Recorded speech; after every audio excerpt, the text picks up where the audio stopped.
As you can see here, we said how to now give them the name.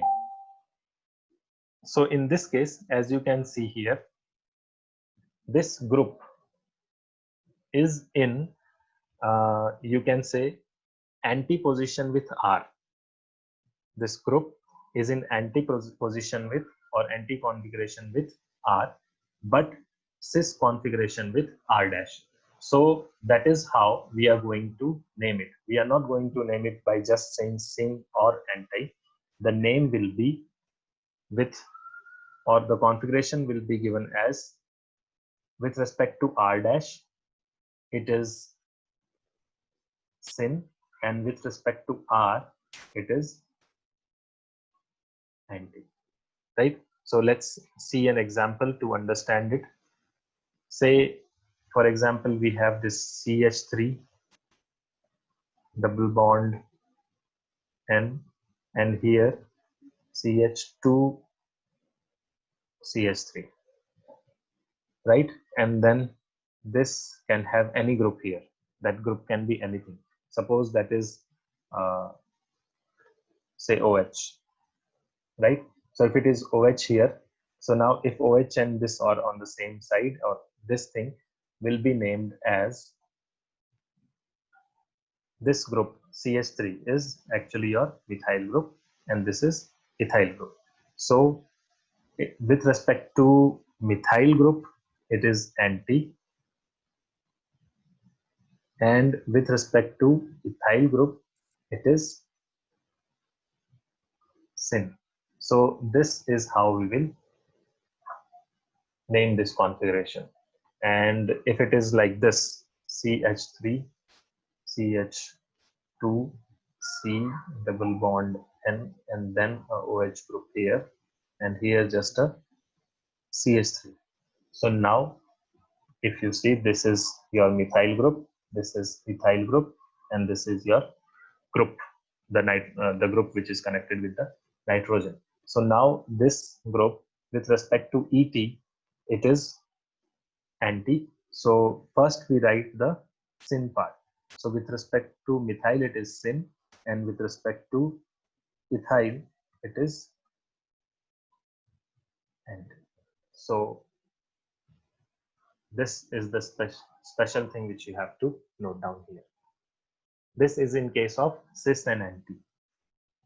Basically what happens here is that there is a lone pair, and due to that lone pair, there is only one group here on the right hand side. As you can see here, with one atom, there is only one group attached and one lone pair, and due to that, it becomes difficult to identify. So that's why we are going to use this. Now this type of configuration is not only there in these derivatives where carbon nitrogen double bond is there. Even if there is nitrogen nitrogen double bond, right? So even if there is a nitrogen nitrogen double bond, say like this, so now what happens, there is a lone pair here and there is a lone pair here. Sir, Yes. so you're saying it as aldehyde and ketone because they're the product of aldehyde and ketone, right? Yes. Okay. Because aldehyde and ketone won't show any geometrical action. Yeah. Right? Here we are seeing the products. Products. So this is ketone derivatives. Same way, the first one was aldehyde derivatives.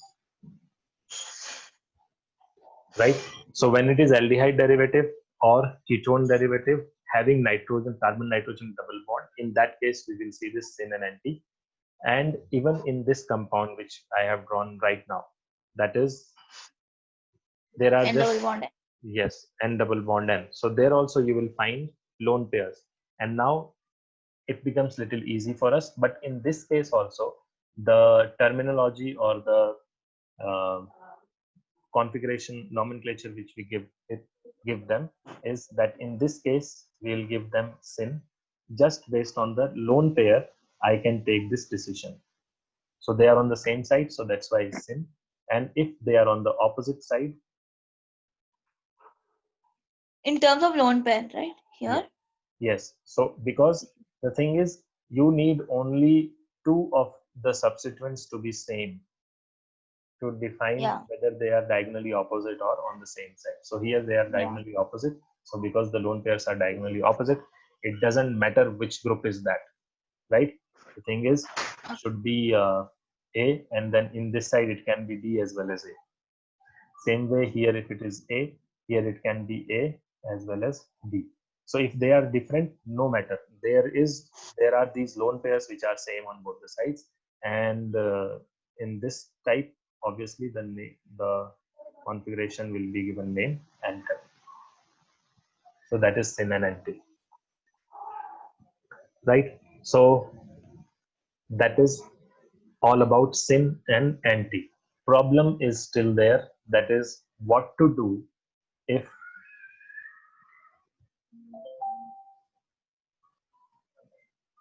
you have this, that is carbon carbon double bond, or even nitrogen, carbon carbon double bond only, but these all are different. Then what will you do? How you are going to name them?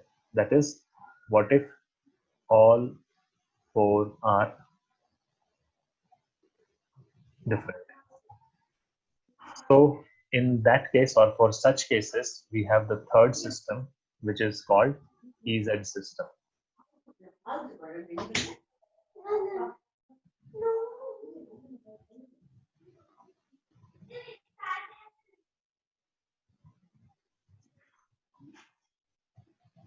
So now let's see what is EZ system. So where will it be used? Where we have already seen that all of them are different. Say for example, you have carbon-carbon double bond, and here in all these four you have different halogens. Say fluorine, chlorine, bromine, and iodine. So this can be one configuration. What other configuration is possible? See, then we'll leave this chlorine as it is, and you change it to this 2 iodine and bromine. Is there any third possibility here? Same thing. You can switch F and Cl. But if you see FnCl in the first one, it will be the second one.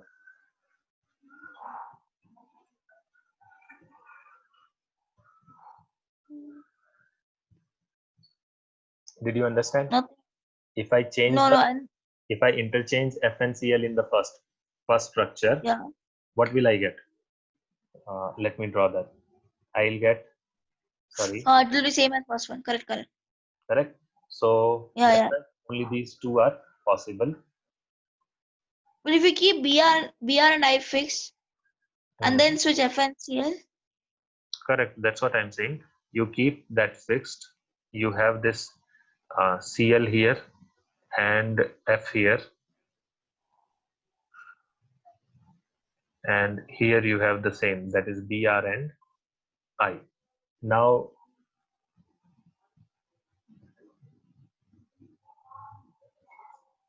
what is difference between these two?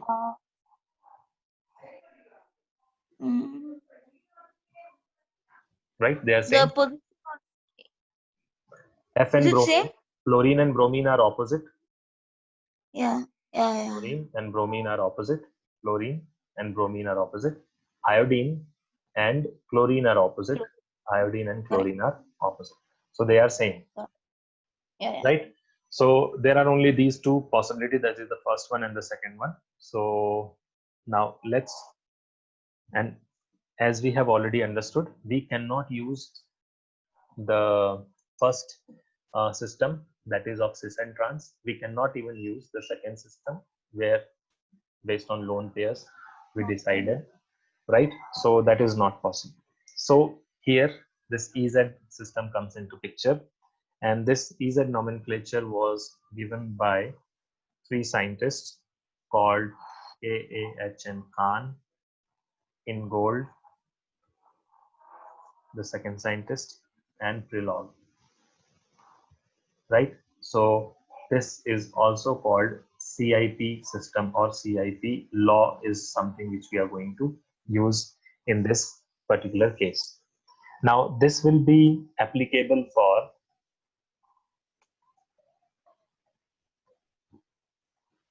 as you can see here, C double bond C, where all these four are different.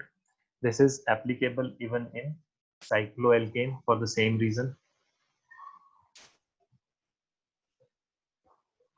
right? And it actually follows the CIP rule. The important part here is CIP rule, which is actually based on the priority of substituents.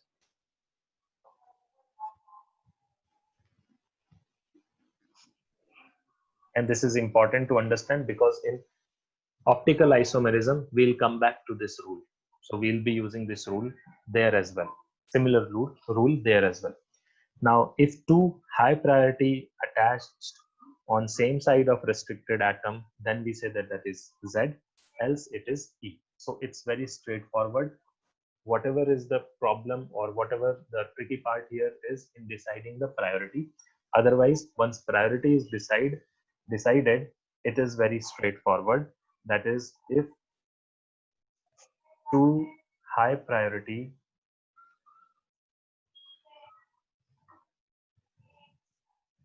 groups, right, attached on same side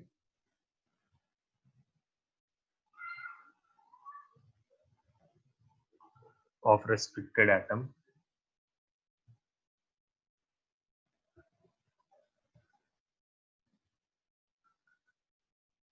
if that is the case, then we say that that is Z configuration, else that is a E configuration. Simple. So what is the main thing here? We have to finalize or find out the priority. So let's see what does it mean by some generic example. Say if you have this A, C, D,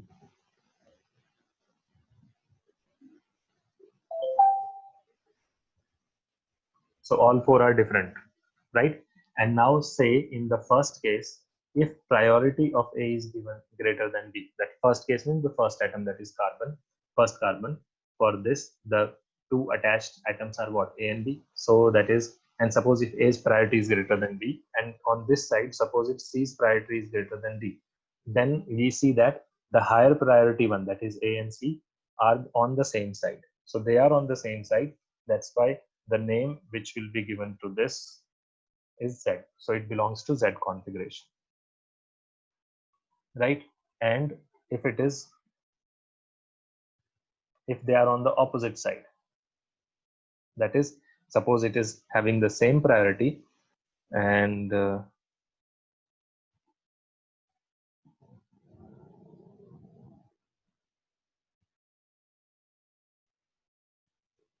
not same. Suppose here, if we have this A greater than B, that is A's priority is greater than B.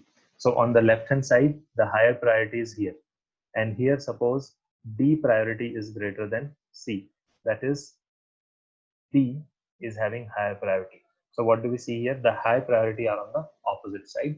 So if that is the case, this will be given E configuration.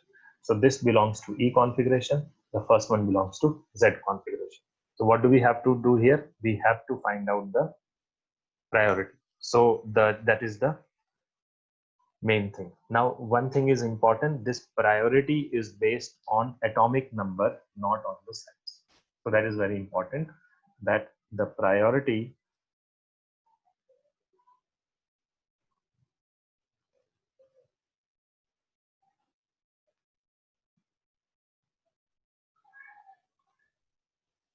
so this is done in order to minimize the complexities. If you will give priority based on, say, size, then obviously you will have to have knowledge of the size of all the atoms and the groups. So say NH3 and CH3, These are two different groups, but one of them will have higher size and another will have smaller size. And it is also possible that two different groups may have the same size, but two different groups may not always or will not always have the same atomic number, or the atoms, two different atoms will never have the same atomic number. So that is the reason we are giving here priority to, or the priority is actually decided based on the atomic number and not on the size or weight. So let's see what does that mean or what is this.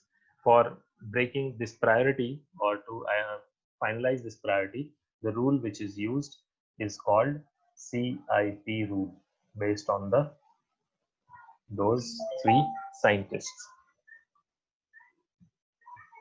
So I think we have already seen this in the optical isomerism, but here I'll revise it and with some examples as well, so that it is easy for us to understand. So the rule 1,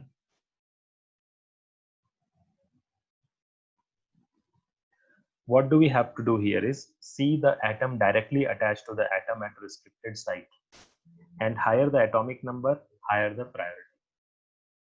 That is, we have to see the atoms directly attached to restricted atom. Restricted atom means, for example, carbon, in carbon-carbon double bond, right? So that is the restricted site you have to see. And what do you have to do next? The higher the atomic number,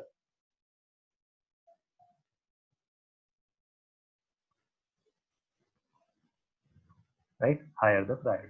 Simple. So the example from which we started, right, that what to do in this particular case, which we have seen above, at least that we can solve it easily now. So if we have this carbon, double bond carbon, chlorine, chlorine, bromine, and iodine. So now come to this site, that is first site, fluorine and chlorine. So obviously this fluorine has higher atomic number, so that is of higher priority.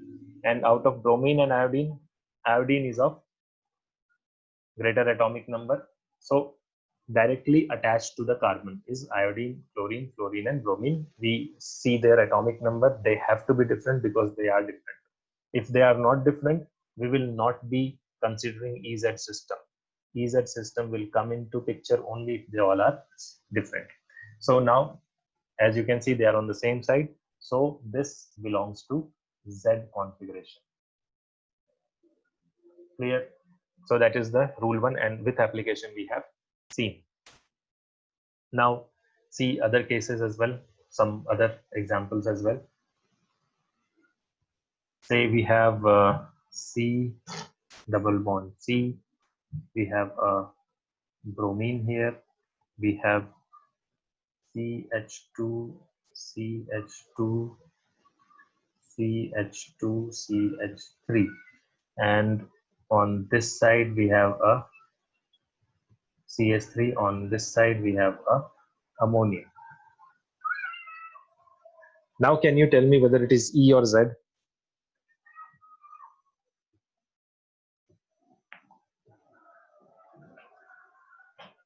It's E. It is E. So on left hand side, that is on this left carbon, which group is the higher priority? Ammonia or NH3. which one? NH3. Ammonia. Ammonia, because that is nitrogen which is directly attached to carbon. Same way here, you see this is carbon and this is bromine. So this is bromine which is directly attached to carbon. And due to that, because they are on opposite side, the configuration which we will give to them is E configuration. So this is E and this is Z. Right? So as you have seen already here, this is based on the atomic number, not on the size. Right? So that is, yes. Example 2 again.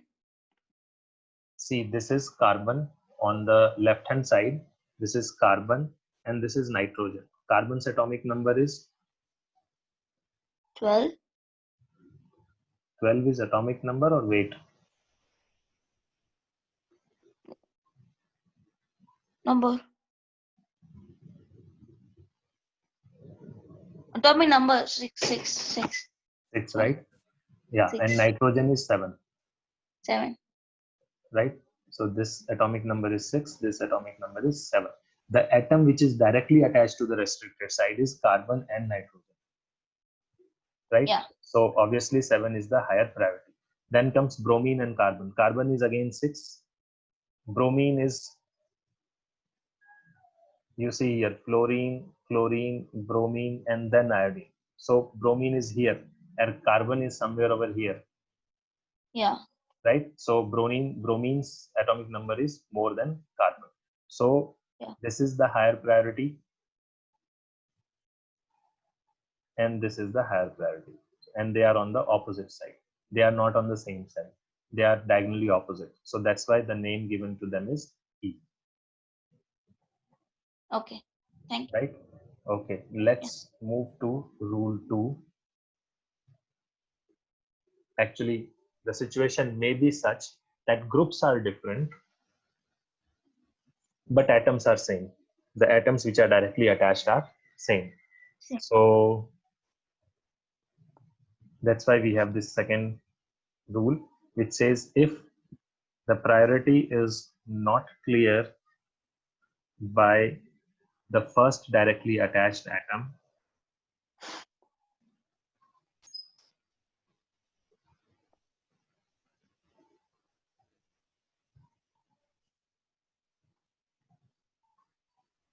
then move to next. Simple, and apply the same rule. And this we have to keep on doing if there is any time, right? And if there is no difference, then there is no geometrical isomerism.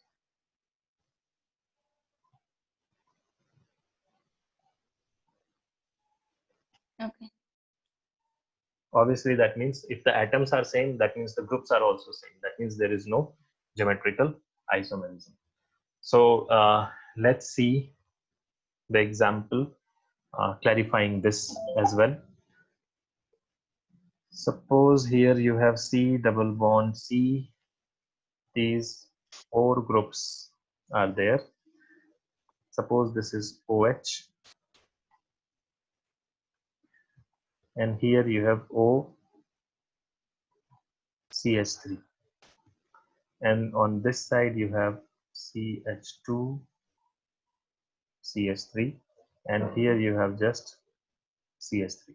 So now on the left hand side, if you see this O and O, they are same. Yeah. So we cannot decide on that. Go to next atom. So next atom attached here is just one, that is H. But next atom which is attached here to O is C. So Yes. our tiebreaker will be this, H and C. Oh. This will be the tiebreaker. And obviously, which has the higher priority?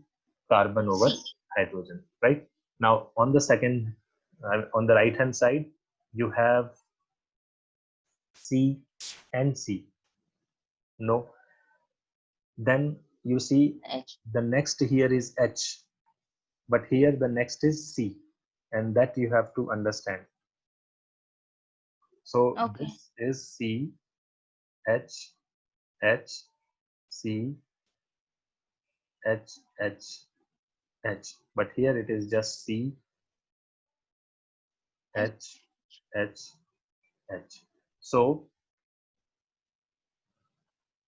this is same, this is same. H, Econ. H same, H, this H same. But next is here H and this is C. So that means what? This has the higher priority. And what are they on? They are on the opposite side. So if they are on the opposite side, this system will be E. or this configuration will be E configuration.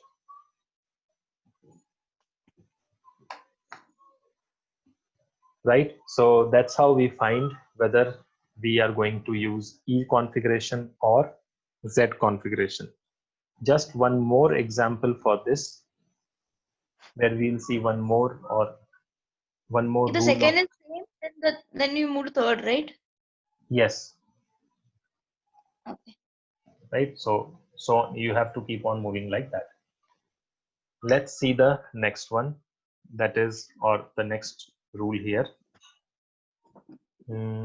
Yeah, that is rule 3. In case of multiple bonds.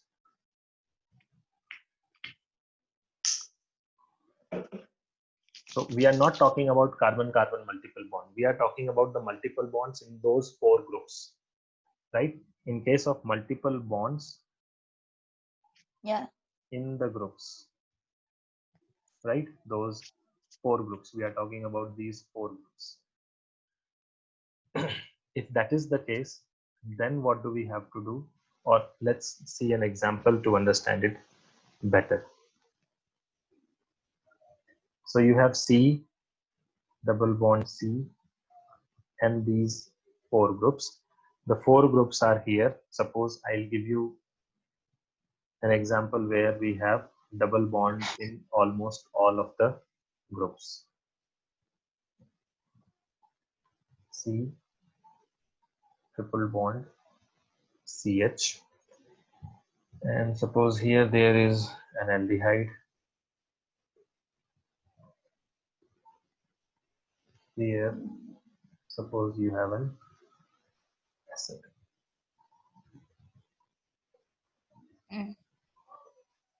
Okay, so now what to do here? You have to replace with hypothetical sigma bonds, right? So this is something which we'll have to do, and this is hypothetical thing, that is replace multiple bonds with imaginary or hypothetical sigma bonds, that is single bonds. So what does that mean? That means simple. You have this, in this case, the first group, if you see, the first group was having CH. So it was like this, C, having only one actual bond, that is H, right? This is the case. Then you have C, and this C was having 2H.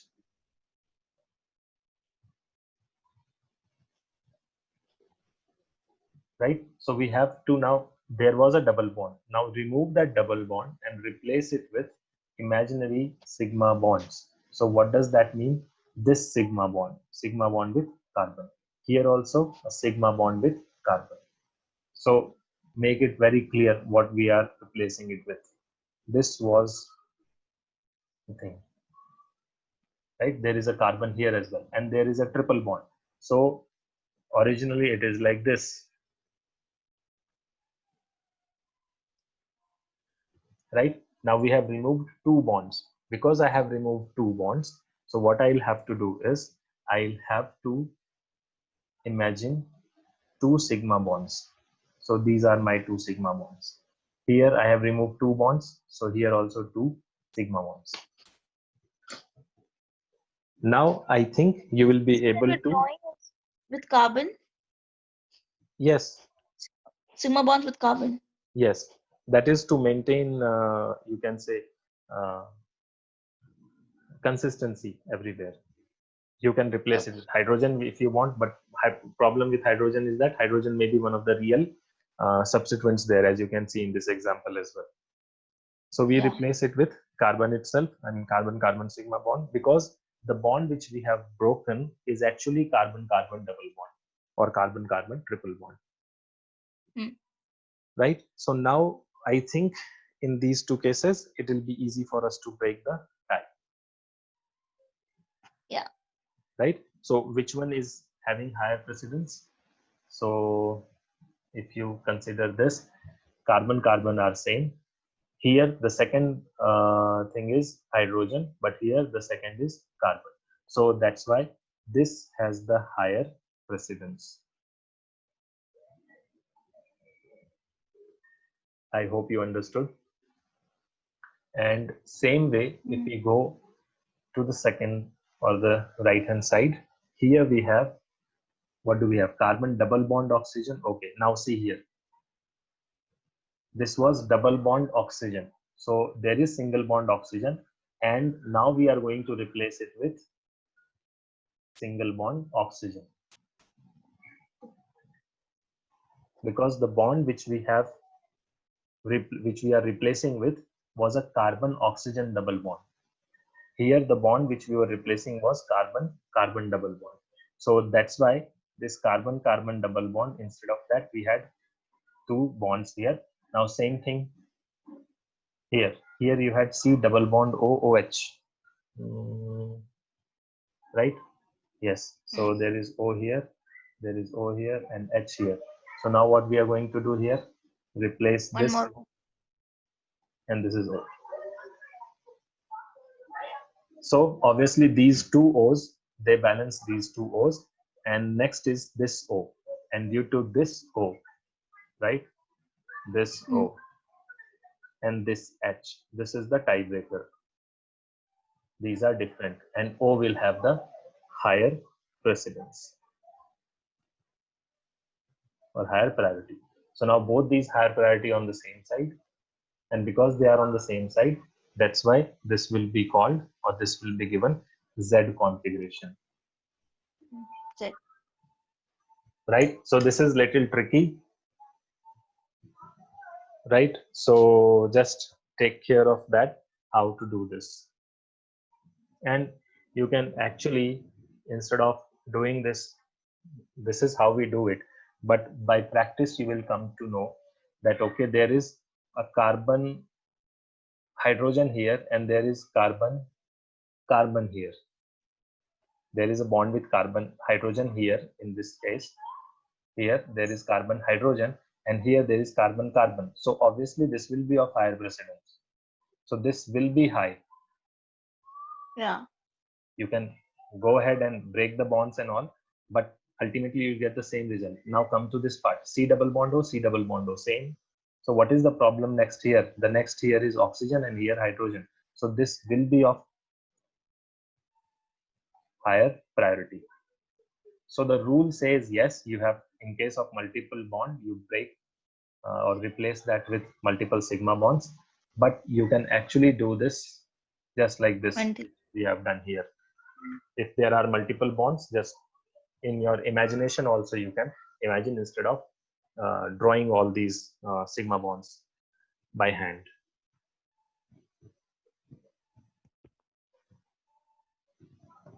Right? And then the last rule is about the isotopes. Let me write that as well.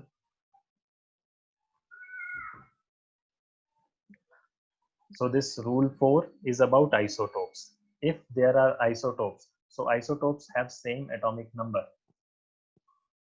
So in that case, how to break the tie? So break the tie by atomic mass.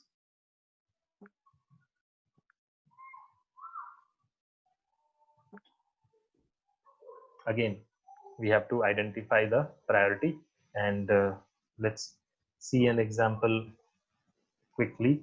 You have carbon, double bond carbon, then you have, say here, chlorine, here also chlorine, and here hydrogen, and here deuterium.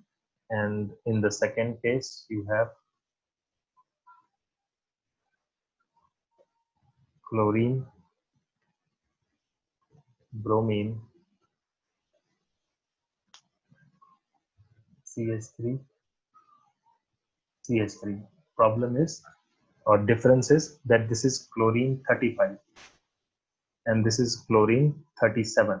This is not its atomic number, this is its atomic mass, and that means these atoms, right, Cl and Cl, they are the isotopes. They have the same atomic number, that is 17 and 17. Only the atomic mass is different. So atomic number cannot be used to break the tie. Same with hydrogen and deuterium. We already know that. Chlorine, bromine, no problem. CH3 and CH3. Here one carbon is 12, carbon 12. Another carbon is carbon 14. So now coming to the priorities. So in this case, this is the high priority. In this case, deuterium is the high priority. Both the high priorities are on the same side. Because they are on the same side, this is Z configuration. Coming to this side, you have Br, which is of higher priority. Then you have CH3, which is again of higher priority, and again both of them are on the same side, so this is also a Z configuration. Yeah. Right, so this completes our geometrical isomerism, including different compounds which show geometrical isomerism, as well as the three different systems, that is cis and trans, syn and anti, and the last one is ENZ system. The rules, the four rules which we have studied here, exactly same rule we are going to study in the RNS nomenclature or RNS R and S configuration of optical isomers. So study these rules carefully and try to practice that, draw the structures yourself and revise it yourself so that it will be easy for us to understand.